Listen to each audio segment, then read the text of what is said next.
everybody! Today, Honey is going to continue reading Wayside School Beneath the Cloud of Doom, written by Louis Shacker and illustrated by Tim Houch. Chapter 16, a short chapter about a long book. Read a book, write a book report, draw a picture. That was the assignment Mrs. Jules put up on the board.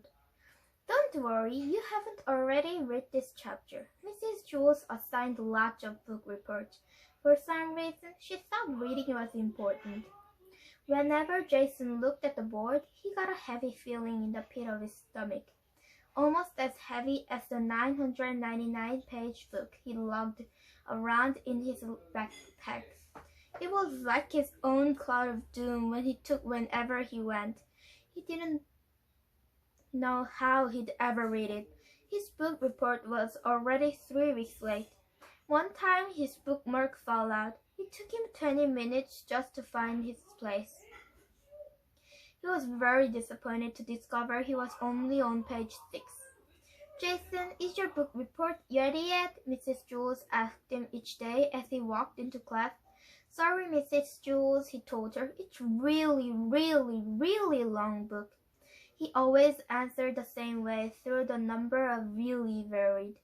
"How do you like your book?" asked Allison around him. Allison asked him. "Have you finished it yet?" asked Randy. The two girls giggled. He wondered if anyone had ever read a book with 999 pages. Maybe the author never even finished writing it. Perhaps she quit after 300 pages. Figuring nobody would ever get that far anyway. That evening, however, something strange happened. Jason was trying to get through page 26 when suddenly he left. He read some more, then left again. It was as he and the character had become friends. He read for an entire hour without realizing it. When he reached page 70, something had happened, and he hoped his sister wouldn't notice his tears. He stayed up all night. He read about exciting battles and strange and goofy animals. No matter how tired he got, he kept needing to know what happened next. The next day, during recess, while everybody else played, Jason preferred to sit by himself with his book. He even liked the kissing part, but he had to keep glancing around to make Allison and Randy couldn't see what he was reading. The two girls came toward him. "He'll never finish it," said Allison. "No way," Randy agreed. "Shh," said Jason. "I'm trying to read." Chapter 17, The Best Principal Ever. Mrs. Jules went from desk to desk, handing back everybody's history homework. "Nice job, Eric," she said to one of the Erics. "Well done, Eric," she said to another. "You better study the history of cabbage," she told the third Eric. "The ultimate test is coming." The third Eric, naturally, was Eric Evans. He thought he knew all about the history of cabbage, but felt bad when he saw his homework grade. Then he realized that Mrs. Jules had given him Eric Bacon's paper by mistake. It turned out Eric Bacon had Eric Fry's homework and Eric Fry had his. They switched papers. Mrs. Jules moved on. "Nice job, Dee Dee, though your paper smelled somewhat strange." She stopped at Jason's desk and shook her head. "It was very disappointing to you, Jason." "Sorry," Jason muttered. He could barely hold his head up. "I was up all night reading." "He'll never finish his book, Mrs. Jules," said Allison. Suddenly, the classroom door swung open and banged against the wall. Everybody turned to Mr. Kidwater. "Good morning, children," he said. They stared at him. He had never been inside their classroom before. Mr. Kidwater loudly cleared his throat. "I said, 'Good morning, children.'" Mrs. Jules hurried to the front of the room. She waved her hands like orchestra conductor. "Good morning, Mr. Kidwater," the children said in unison. The principal smiled. "What's all this?" he asked, pointing at the 27 plastic containers stacked against the wall. "Toenails," said Paul. "Also fingernails," added Ashley, so the principal wouldn't think the class was weird. Well, I'm glad to see you're doing important work here, said Mr. Kidwater. Would you like to donate a toenail or maybe a fingernail? Asked Mrs. Jules. Mr. Kidwater curled his fingers as he examined his nails. No, I'm still using mine. Anyway, that's not why I'm here. I'm looking for a student to bang the gong on Friday. I figured I'd start at the top and work my way down until I found someone willing to. Every arm shot up in the air. Calls of "Pick me!" and "Ooh, ooh!" could be heard from around the room. "Oh," said Mr. Kidwater, "I guess it won't take as long as I thought." Me," begged Bibi, stretching her arm high. "No, me," urged Dee. It was impossible to know where Mr. Kidwater was looking. He wore mirrored sunglasses, even indoors. Joa had both arms raised, doubling her chances of being picked. "You're the best principal ever!" she called out. Mr. Kidwater had turned. "You!" he boomed, pointing his finger. Everybody groaned, except for the one person he had chosen. "Me?" Stephen asked meekly. "You?" asked Mr. Kidwater, suddenly somewhat surprised. "Yes, you," he declared. "I chose you, didn't I? And I don't make mistakes." He strode toward Stephen. He then placed his big hands on both sides of Stephen's desk and leaned over. "Be in my office on Friday at 2 minutes before 3 o'clock," he ordered. "You will get one, and only one swing of the merlet, so you better not miss. You must hit the very center of the gong at exactly 3 o'clock. Not a second early, not a second late. There are no second chances." Stephen's right leg was shaking. The principal straightened up and headed towards the door. "Goodbye, children," he said. He stopped. He waited. He folded his arms across his chest. Mrs. Jules waved her arms like an orchestra conductor. "Goodbye, Mr. Kidwater," everyone said together. As soon as the principal was gone, everybody crowded around Stephen's desk. "You're so lucky," said Jason. This is the best thing he had ever happened to anyone in our class," said Jenny. "You better not blow it," said Joy. "Oh, no, else no kid will get to ring the gong again." "Can you even lift the mallet?" asked Terence. Stephen didn't say anything. He had heard the word that he said. It was at the moment Mr. Kidwater said, "You!" Someone had banged the gong inside Stephen's head. Gong!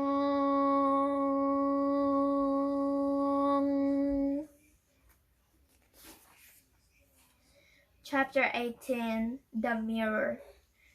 Dr. Pickle kept two things on his desk. One was a bust of Sigmund Freud. A bust is a statue of someone's head, neck, and shoulders. Sigmund Freud was the most famous psychologist ever. He was Dr. Pickle's hero. Dr. Freud also had a beard. The first thing on Dr. Pickle's desk was a handheld mirror.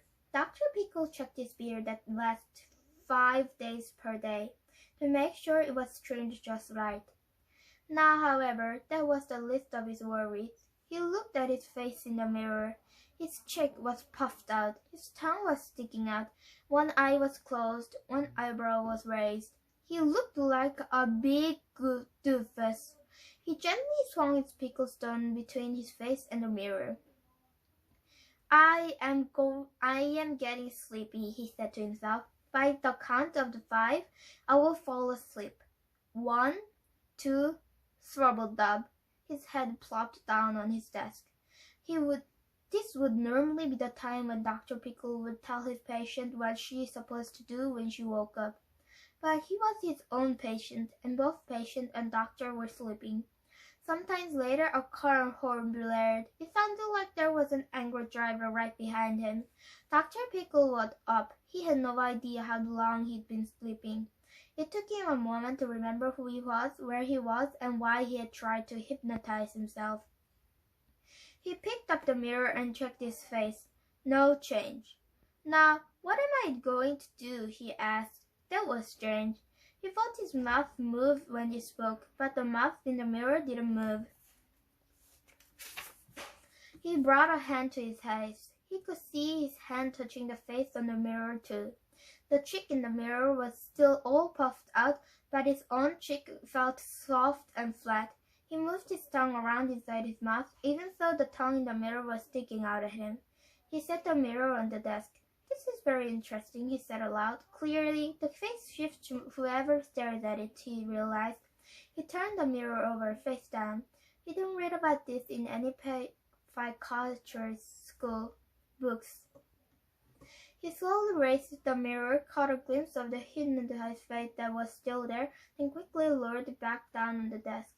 This discovery would make him famous. He picked up the bust of Sigmund Freud. "Even more famous than you," he said to it. "But would all the fame be worth it if someone else's face got stuck along the way?" "What would you do?" he asked Dr. Freud. "There was a reason it is called a bust. It is made of bronze." And it felt heavy in his hand. He flipped the mirror over, then slammed Sigmund Freud down on top of it. The face shattered. Up in Mrs. Jules's class, Kathy suddenly felt very dizzy and confused. She looked at the sentence she had just written. "I can't read this," she exclaimed. "It's backward." "Let me see," said DJ, taking from her. "How did you do that? It's so cool." "Warm," Kathy replied. Chapter 19, Pushdowns. Stephen lay on the playground, surrounded by his classmates. He grunted as he flinched down on the blacktop with all his might. Nothing happened. "You can do it," urged Maricia. "Push harder, Stephen," encouraged Joe. Stephen pushed harder. He grunted louder. Still nothing. Louis, the art teacher, blew his whistle. "What's going here?" he asked as he made his way to Stephen. "Stephen is trying to a pushdown," asked Damien. "You mean a push-up," corrected Kathy. "Why do they have to be so upset all the time?" asked Damien. "Stephen isn't pushing up, he's pushing down, so he can go up," said Marion. Kathy didn't mean to be opposite. She had discovered they liked being nice and having friends. She just really thought they were called push-ups. "How many has he done so far?" asked Louis. "None," said Jason, "but he's trying real hard." Louis kneeled, then patted Stephen on the back. "Keep it," said Stephen, he encouraged. "Every day you'll get a little stronger. In a month, I'll bet you'll be able to do 5 pushdowns." "A month!" exclaimed Dee. "Stephen doesn't have a month." "He has to bang the gong on Friday," exclaimed Ron. Louis raised one eyebrow. His mustache twitched. "I guess he really is the best principal ever," he muttered. "What?" asked Mac. "Never mind," said Louis. "Push hard, Stephen. The mallet is made of solid iron." Stephen grunted louder than ever. He didn't move. "I can't do it, Louis," he gasped. "Talk to Mr. Kidwater. Tell him to pick somebody else." "Ooh, me!" exclaimed Joy. "Mr. Kidwater is the smartest principal in the school," said Louis. "He must have a very good reason for choosing you." "Would you like to donate a toenail or maybe a fingernail?" Mrs. Jules asked. Mr. Kidwater examined his nails. "No, I'm still using mine. I need a student to bang the gong on Friday." The next thing he knew, all the little brats had their arms in the air, and they were making strange noises like "ooh, ooh," and "me." "You're the best principal ever!" someone shouted. Those were magic words. She turned to see who had shouted them. Then suddenly she saw her, the awful girl. She had given him the awful face. "You!" he boomed, pointing at Dana. Dana had a mosquito bite on her ankle, however, and that moment she bent down to scratch it. Stephen sat behind Dana. He lay on the blacktop, staring up at the awful cloud. "I'm doomed," he moaned. "Look, Stephen, I don't know what will happen on Friday," Louis admitted.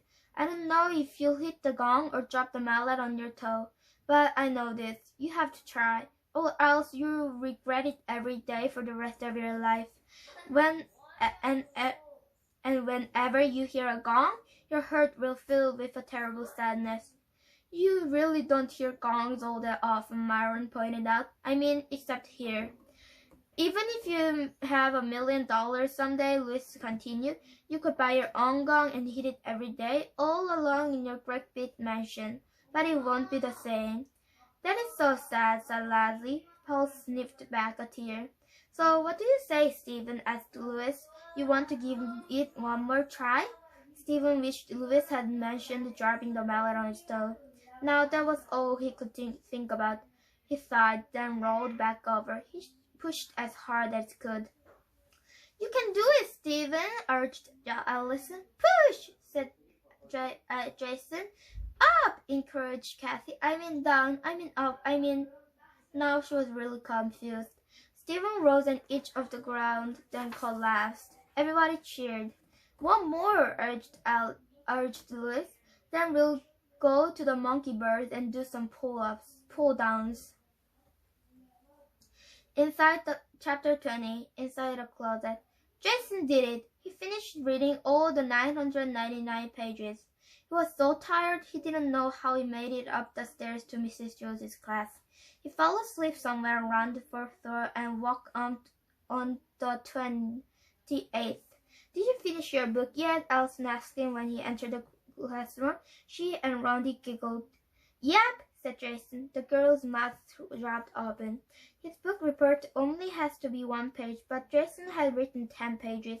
It was impossible to write only 1 page about a 999 book. He wondered if anybody had ever written a book more pages. Probably not. There was probably a law against writing a book with 1,000 pages or more. He brought the 10 pages, then 3 pictures. Said Mrs. Jules's guest. I guess if somebody's wrote a book with 999 pages, it has to be real good, he said, or else nobody would ever read it. I don't know, Mrs. Jules admitted. I've never read a book that long. Jason sleepily handed all the papers. Where is your paperclip? Said Mrs. Jules. I got it all bent in my backpack, he explained, too tired to think about what he was saying. Unbent, really. I guess the 999 pages was too heavy for it. He showed Mrs. Jules the paperclip, now unbent into a crooked line. Mrs. Jules put her hand on her mouth, horrified. You bent your paperclip? She gasped. Unbent, said Jason. Mrs. Jules stood up. You better come with me, she exclaimed. She grabbed Jason by the ear and yanked him towards the door. Ow, he whimpered. Whispers could be heard from all around the world. He read a 999 page book. But he bent his paperclip. He wrote a 10-page book report. Not by he bent his paperclip. No, he unbent it. Everybody stop talking now, ordered Mrs. Jules. Do not leave your seat for any reason. She pulled Jason out of the room and slammed the classroom door behind her. She dragged him straight to the closet that wasn't there. Jason read the signs. Keep back. Do not open doors. Danger. Call the fire department if you smell something unusual. He sniffed. He didn't smell anything, yet. Mrs. Jules turned the dial on the padlock as she quietly sent the combination to herself. 24, 17, 6. The lock opened. But you said it wasn't there, Jason pointed out. Of course it's here, said Mrs. Jules. Hold this. She gave Jason one end of the heavy chain. It remained there he was as Mrs. Jules took the other end and walked 4 times around the closet, unwrapping it. Then she took Jason's end from him and tossed the chain aside. It clanged against the floor. A steel bar, held in place by 2 clamps, still blocked to the closet doors. The locks on the clamps had letters instead of numbers. Jason watched as Mrs. Jules set one lock to A, C, B, D, and the other lock to B, D, B, C. The clamps snapped open. I'm really sorry about the paperclip, Mrs. Jules, said Jason. It's a little late for that now, don't you think? Said his teacher. He lifted the steel bar and tossed it aside. A loud clank echoed down and up the stairs. Mrs. Jules walked down several steps. Jason watched, amazed, as she slid open a secret department hidden in the 3rd step from the top. He removed 2 keys, one red and one green. Each closet had a keyhole. One was green and the other was red. Mrs. Jules put the green key in the red hole, then the red key in the green hole. I have to turn them toward each other at precisely the same time, or else it'll trigger and silence a smoke screen. Jason held his breath as she watched her turn the keys. The doors clicked open. Ever since the closet first appeared, he and his friends had been trying to guess what was inside it. They imagined all kinds of horrible things, but what Jason saw now was worse than anything he had ever imagined. The closet was empty. "Don't lock me in there, Mrs. Jules," he pleaded. "I didn't do it on purpose. The book was so heavy." He tried to remember all that he had been seen and heard. Third step from the top. Red key in green hole. 26, 27, 6, 14, A, B, C, D. It was too much. It was slipping out of his brain faster than he could ever remember. "Call the fire department if you smell something unusual." "I don't want to become an unusual smell," he cried. "What are you blabbering about?" said Mrs. Jules. "Why would I lock you in the closet?" She bent over. Jason looked again. The closet wasn't completely empty. After all, there in the black corner was a small cardboard box. Mrs. Jules picked it up. A price tag talked to it. Sign read 89 cents. Mrs. Jules opened the top flap and removed a paper clip. "Now, don't tell anyone while you got this," she said as she handed it to him. "I won't," he promised. She put the box back in the closet, then shut and locked the doors, turning the color-coded keys in opposite directions. She returned the keys to their secret hiding places. She grunted as she lifted the steel bar, then again she set it into place.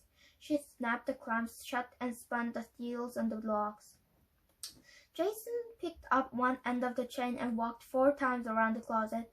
Mrs. Jules secured the padlock. "I'm very proud of you, Jason, for finishing the whole book," she said. "I was kind of sorry writing on this," said Jason. Teacher and student returned to class.